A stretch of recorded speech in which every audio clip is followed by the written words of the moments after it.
The moment that broke me didn't come with shouting or slamming doors. It came with silence. We were seated at a long polished table, the kind that reflects the overhead lights so sharply you can see your own face staring back at you if you look down long enough. I remember the smell first: rosemary chicken, red wine, something buttery and rich that clung to the air. I remember the clink of cutlery, the low hum of laughter, and then the sound of my own name said in a way that wasn't kind. And I remember turning to my husband. He was right beside me, and he said nothing. That silence sat heavier than any insult that came after. Before continue, let me ask you something, my besties. Where are you listening from today? Here in the UK, the US, or somewhere else? And as you listen, I want you to tell me in the comments what you would have done in my place. This is Voice of Mrs. Addison, and this story is not easy to tell, but it's an honest one. Don't forget to subscribe and like the video. I didn't understand it at first. I smiled the way women like me are taught to smile: tight, polite, careful not to seem difficult. My hands rested in my lap, fingers folded, nails pressed gently into my skin as if to remind myself I was still there, still whole. But something inside me had already begun to crack. This wasn't how the evening was supposed to go. Before that night, my life wasn't perfect, but it was steady. I had learned to value steady. Steady meant safety. Steady meant waking up next to the same man for 14 years, knowing the sound of his breathing in the dark. Steady meant burnt toast on rushed mornings and quiet apologies whispered over mugs of reheated coffee. My husband, Mark, worked in corporate finance. He liked crisp shirts, early mornings, and dinners that ran too late. I worked part-time as a school administrator, a job that didn't pay as much, but filled me with a quiet pride. Children's laughter has a way of reminding you that the world isn't always as cruel as it can be. We didn't have children of our own. That had been a grief we learned to carry softly, like a bruise no one else could see. Instead, we poured ourselves into our work, our home, and the small routines that made life feel meaningful. Sunday roasts, evening walks, the same old sitcom reruns we pretended not to enjoy. Mark was a white man from a well-connected family. I am a black woman who learned early how to read rooms before entering them. We met at a charity fundraiser years ago, bonded over bad wine and mutual sarcasm. Back then, he used to tell me he admired my strength. Said it like it was a compliment. For the most part, our differences didn't matter. Or at least, that's what I told myself. The dinner invitation came on a Wednesday afternoon. Mark stood in the kitchen, loosening his tie, glancing at his phone with that distracted look he'd picked up over the years. "My team's doing a small dinner this Friday," he said casually. "Partners are invited." I looked up from chopping onions. My eyes stung, but I didn't know yet whether it was the onion or something else. "Where?" I asked. "Private dining room. New place downtown. Nothing fancy." That should have been my first clue. When Mark said nothing fancy, it usually meant very fancy and very white. I hesitated, knife paused midair. "Do you want me to come?" He looked surprised. "Of course. Why wouldn't I?" I nodded and went back to chopping. The onion finally got the better of me, tears slipping down my cheeks. I laughed it off, turning my face away. Truth was, I always felt a quiet knot in my stomach around his colleagues. They were polite on the surface, but politeness can be sharp. It can cut without ever raising its voice. Still, I told myself I was being sensitive. I chose a navy blue dress for the dinner. Nothing loud, nothing that could be read the wrong way. I pressed it carefully, smoothed my hair, chose earrings that were small and unobtrusive. I wanted to disappear into respectability. On the drive there, Mark talked about work, quarterly reports, a new promotion rumor, someone named David who'd messed up a client account. I listened, nodded, asked the right questions. I was good at that. Being agreeable. Being easy to have around.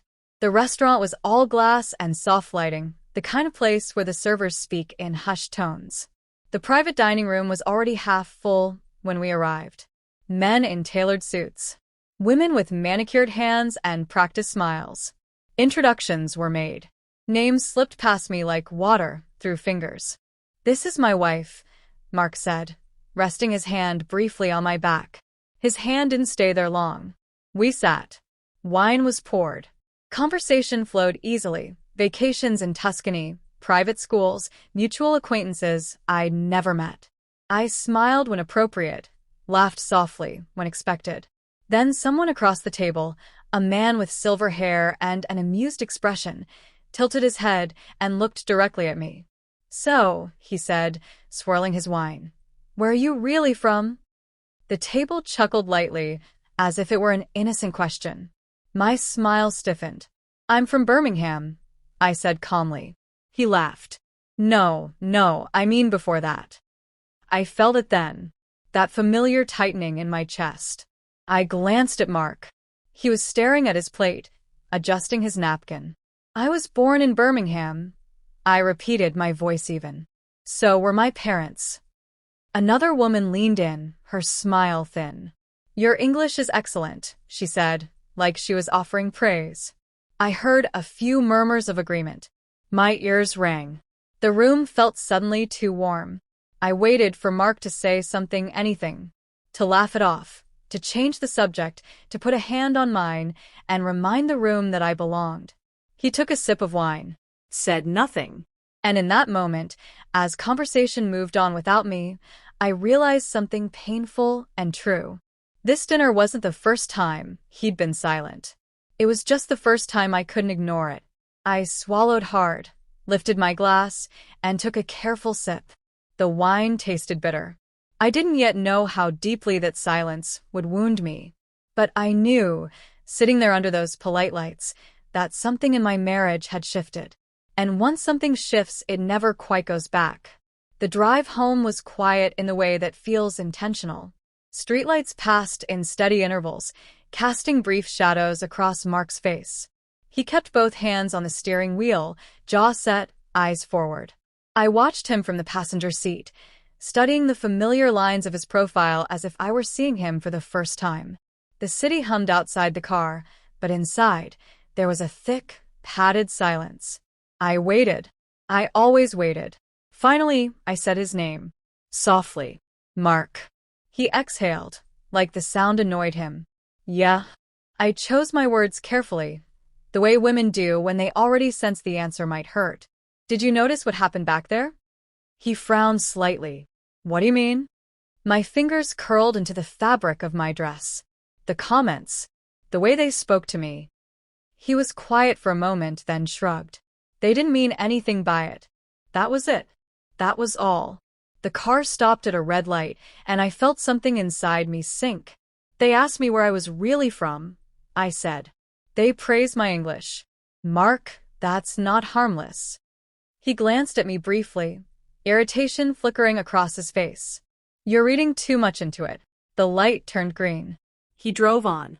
I looked out the window then, watching reflections slide across the glass. I had learned long ago that when someone tells you you're imagining your pain, it's because acknowledging it would require them to do something uncomfortable. When we got home, he went straight upstairs.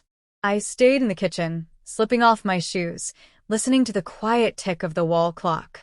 The house smelled faintly of lemon cleaner and the dinner I hadn't eaten. That night, Mark fell asleep quickly. I lay awake beside him, staring at the ceiling, replaying the evening in my mind. The words, the laughter, his silence. It wasn't just that he didn't defend me. It was that he didn't see me. Over the next few weeks, I tried to convince myself it had been a one-off, a misunderstanding. People sometimes say the wrong thing. Mark was stressed. Work was demanding more of him. These were the excuses I offered myself, neatly folded and stacked like linens in a cupboard. But once you notice something, it has a way of appearing everywhere. There were other dinners, office drinks, casual gatherings where I was introduced last, spoken over, or subtly dismissed. Each time, I waited for Mark to step in. Each time, he didn't. Once, a colleague joked about diversity hires, glancing at me with a smirk. Another time, someone commented on my hair, asking if they could touch it. I watched my husband's face during these moments, his polite smile, his careful neutrality.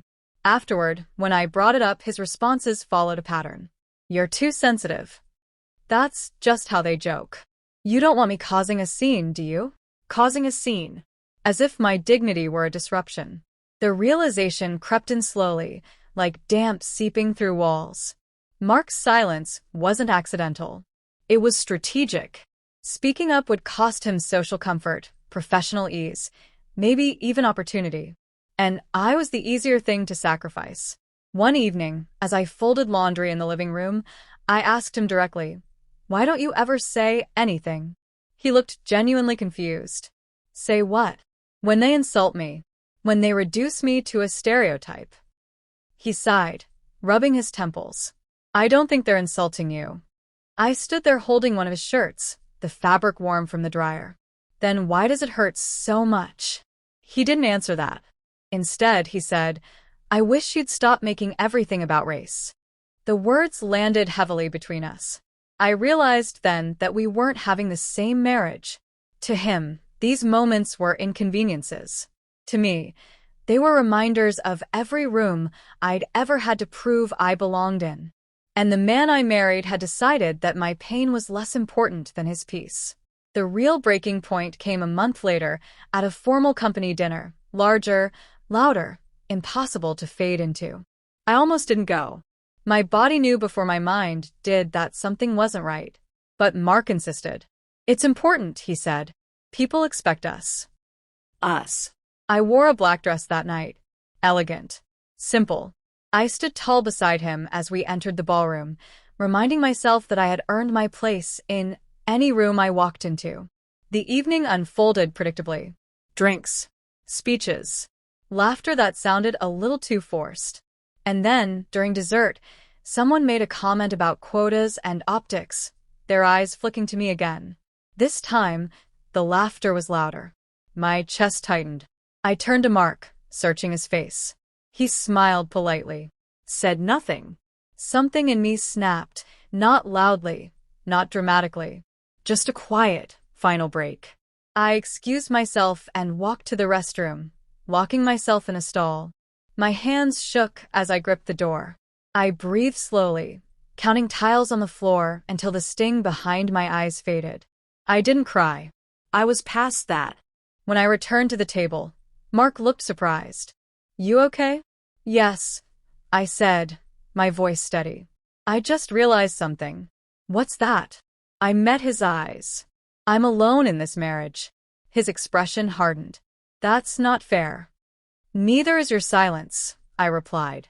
We didn't speak much after that. At home, he accused me of embarrassing him by being distant. I didn't argue. I didn't have the energy. Instead, I started paying attention to the way he avoided conversations about race, to the way he minimized my experiences, to the way he chose comfort over courage again and again.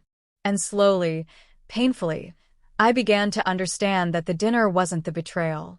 The betrayal was realizing my husband would rather watch me be diminished than risk being inconvenienced.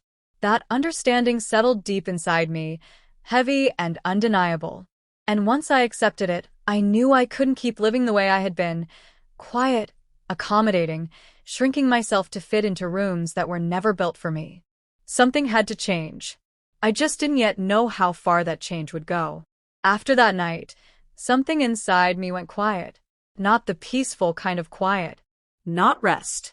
It was the kind of stillness that comes when you stop explaining yourself because you finally understand it won't make a difference. I moved through the days on autopilot.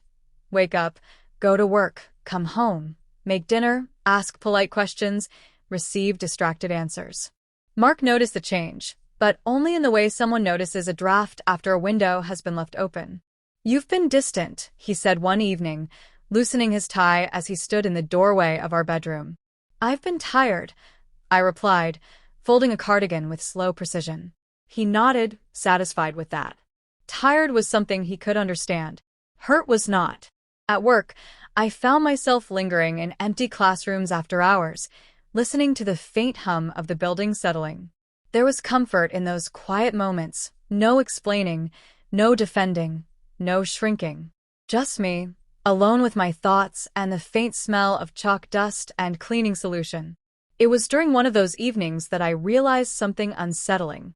I wasn't just hurt. I was angry. Not the loud, reckless kind. This was a deep, simmering anger, the kind that sharpens your focus. The kind that makes you start asking questions you'd avoided before. I began replaying moments from our marriage, not with nostalgia, but with clarity. Times Mark had brushed off comments from his family. The way he'd asked me to be patient when his mother referred to me as articulate. The jokes he hadn't laughed at, but hadn't corrected either. I had mistaken his silence for neutrality. But silence is never neutral. One Saturday morning, while Mark was out playing golf with colleagues, I sat at the kitchen table with my laptop open, a cup of tea growing cold beside me. I wasn't searching for anything specific at first, just looking. I read articles about microaggressions, about bystander silence, about how often partners fail women of color not through cruelty, but through cowardice. Every word felt uncomfortably familiar. Then I stumbled upon a forum thread, anonymous posts from women married to men who didn't see race. The stories blurred together, but the pattern was unmistakable. The same excuses, the same loneliness, the same slow erosion of trust. I closed the laptop and sat back, heart pounding. I wasn't imagining this. I wasn't alone. And I wasn't overreacting. That realization was both comforting and devastating. When Mark came home later that afternoon, sunburned and relaxed, humming to himself, I watched him carefully. He looked at ease in a way I hadn't felt in months. "How was golf?" I asked. "Good," he said, grabbing a bottle of water from the fridge. "David says hi." I nodded. Then, quietly, "Did he say anything else?" Mark paused, confused. "About what?" "About me." He frowned. Why would he? There it was again. That gap between us. That refusal to see what stood plainly in front of him. That night, as we sat on opposite ends of the sofa, the television murmuring between us, I asked him something I'd been holding back. "Mark, if someone insulted you like that, publicly, would you expect me to say something?" He didn't answer immediately. "That's different." "Why?" He shrugged. "It just is." I felt a bitter smile tug at my lips. "Different how?" He exhaled sharply. "Because you're making it about race again." I turned to him fully then. "Because it is about race." His jaw tightened. "I'm tired of this conversation." "So am I," I said softly. And for the first time, I meant it. The shift between us became impossible to ignore. He stayed later at work. I stopped waiting up for him. Meals were quieter. Conversations shallow. And then came the invitation. Another company event. Larger than the rest. A networking dinner with senior partners, potential promotions on the line. Mark mentioned it casually over breakfast, like it was nothing. "I need you to come," he said. "It's important." I looked at him over my mug. "Why?" He hesitated.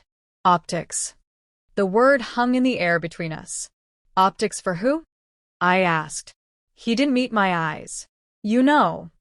That night, I lay awake again, staring at the ceiling. But this time, I wasn't replaying past hurts. I was thinking ahead. I realized something then, something that scared me with its clarity. If I went to that dinner, nothing would change. If I stayed silent, nothing would change. If I kept hoping he'd suddenly become brave, nothing would change. The only person I had control over was myself. So, I made a decision. I would go to the dinner. But this time, I wouldn't be quiet.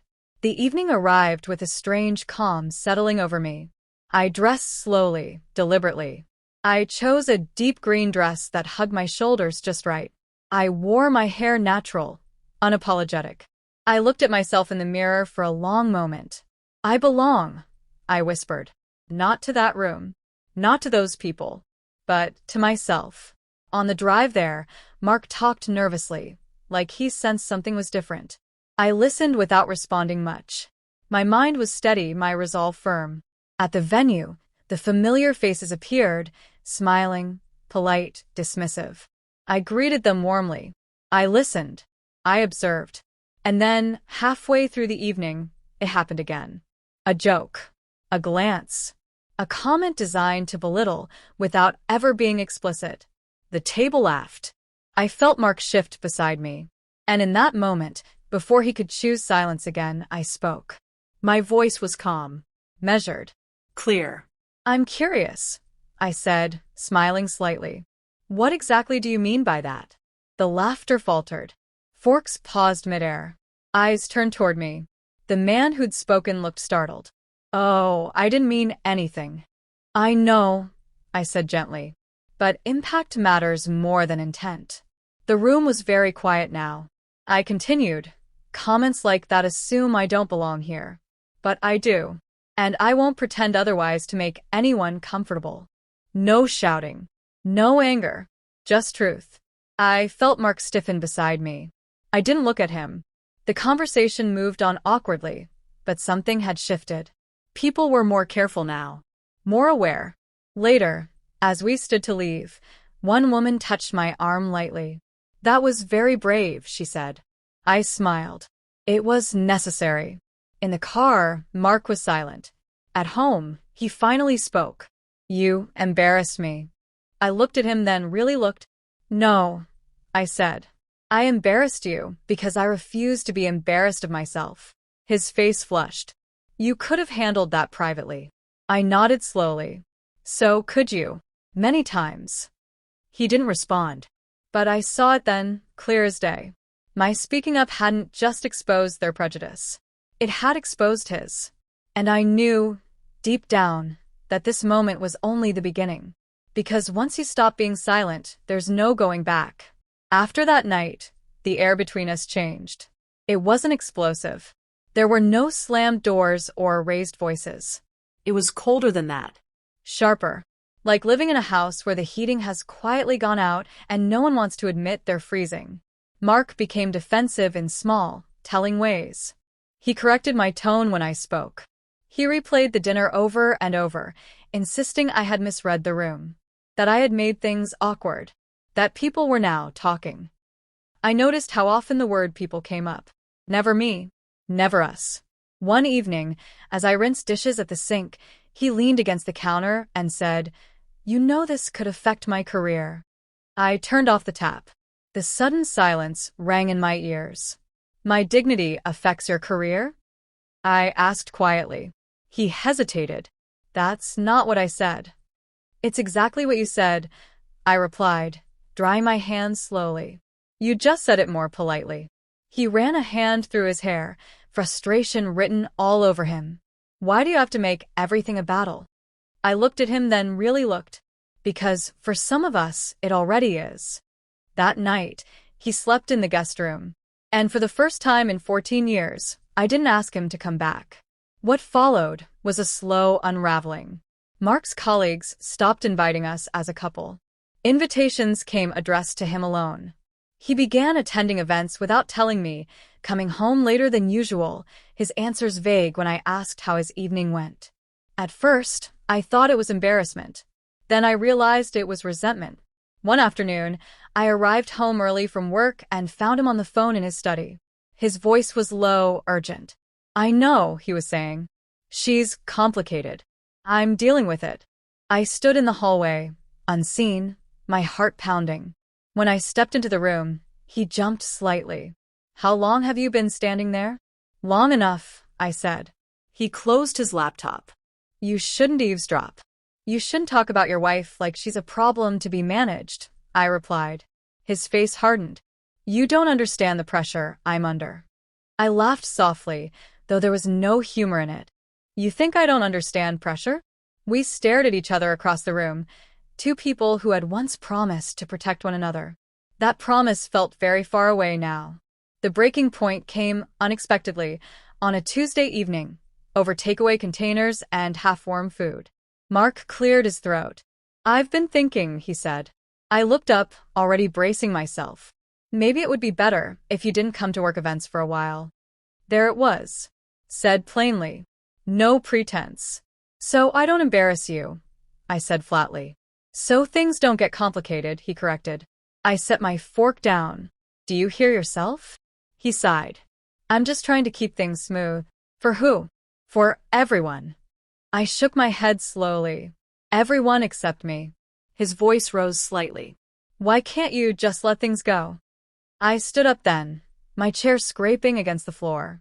Because I'm tired of being the only one expected to swallow disrespect to keep the peace. He looked up at me, eyes flashing. You're blowing this out of proportion. And that was it. The final thread snapped. No, I said quietly. You are. I walked into the bedroom, pulled out a suitcase, and began packing. Mark followed me, stunned. What are you doing? I'm leaving, I said simply. For the night, he asked, hopeful. For longer than that. He scoffed. You're being dramatic. I paused, hands resting on the edge of the suitcase. I'm being honest. I zipped it shut. I stayed with a friend that night, a woman who listened without interrupting, who didn't minimize my pain or ask me to soften it. I slept deeply for the first time in months. The next morning, my phone buzzed with messages from Mark. Apologies mixed with defensiveness. Promises followed by conditions. I'm sorry you felt hurt. You know I love you, but can we talk when you've calmed down? I didn't reply right away.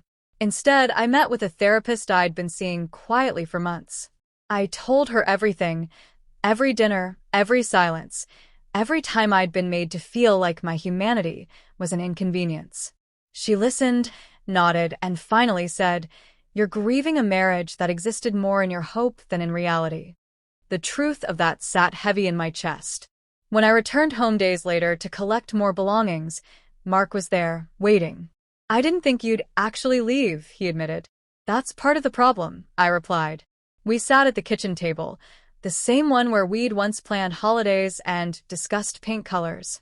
Now it felt like neutral ground. I need to ask you something, I said.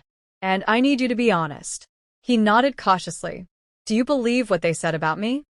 He opened his mouth, closed it again. Do you believe I overreacted? I pressed. He looked away. I think you could have handled it differently.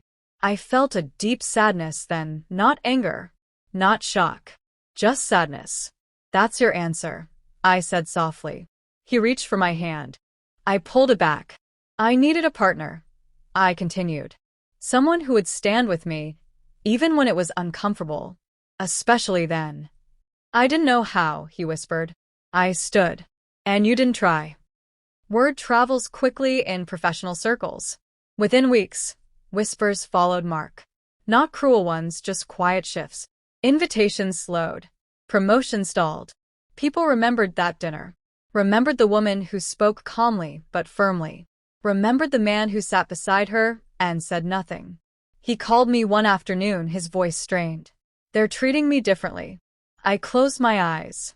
Now you know how it feels. There was a long pause. I didn't realize, he said finally. I did, I replied. Every day. That was the last meaningful conversation we had. I filed for separation soon after. It wasn't vindictive. It wasn't rushed. It was necessary. As I rebuilt my life, slowly, deliberately, I felt something unexpected settle into place. Peace. I joined a community group. I took up painting again. I laughed more. I slept better. I stood taller. I had lost a marriage, but I had found my voice. And that, I realized, was something no one could ever take from me again.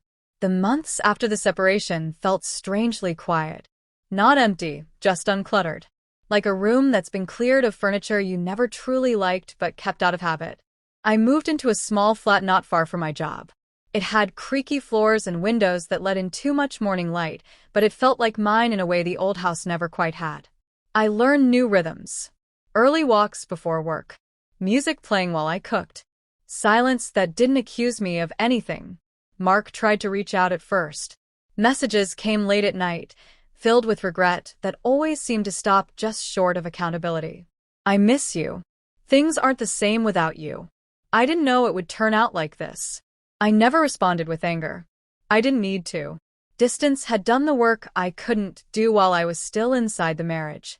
One afternoon, I ran into someone from his office at a cafe near my flat.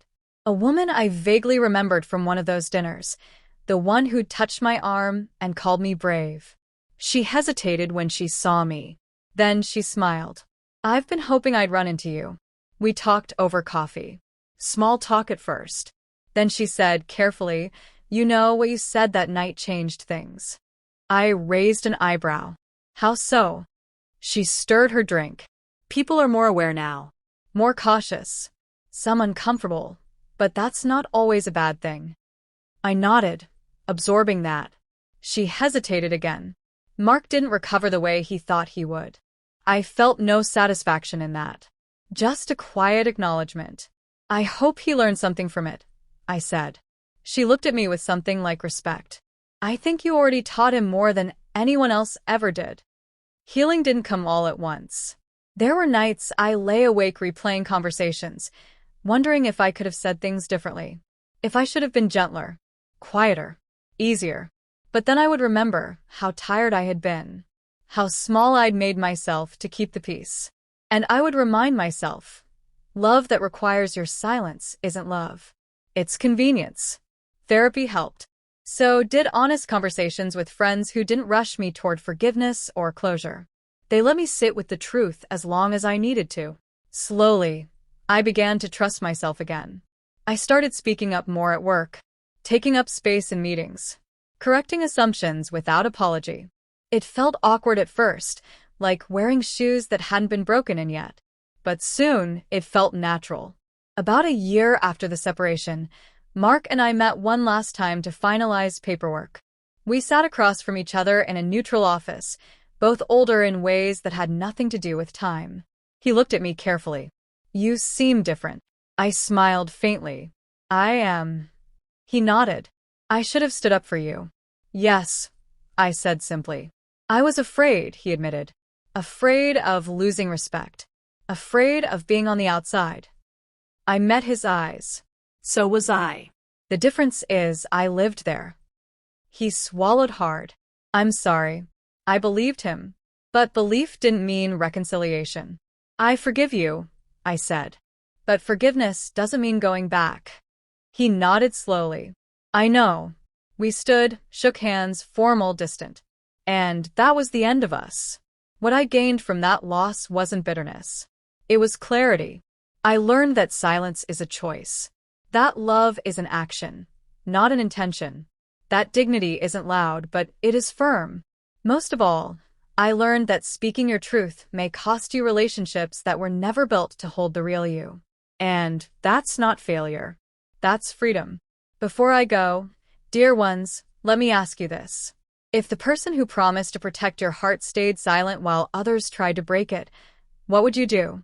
Tell me your thoughts in the comments. Tell me where you're listening from, UK, US, or somewhere else in the world. Your stories matter here. And if this story spoke to you, if it reminded you that your voice is worth hearing, please support Voice of Mrs. Addison by subscribing and sharing. Someone out there needs this reminder tonight. Until next time, take care of your heart and don't be afraid to use your voice.